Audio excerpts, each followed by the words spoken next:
Pinupuri ka namin, O Diyos, Ama, Anak, at Espiritu Santo. Salamat, Ama, na ibinigay mo sa amin si Jesus na iyong anak, na namatay para sa aming kasalanan, iyong muling binuhay, iniakyat at iniluklok sa iyong kanan sa langit. Salamat na ibinigay mo sa amin ang iyong banal na Espiritu, at sa pamamagitan niya ay ibinuhos mo ang iyong pag-ibig sa aming puso.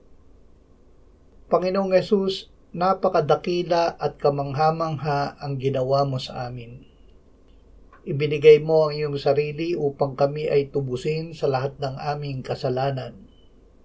Ikaw na namatay at ngayon ay buhay, ay ibinigay ng Ama sa amin.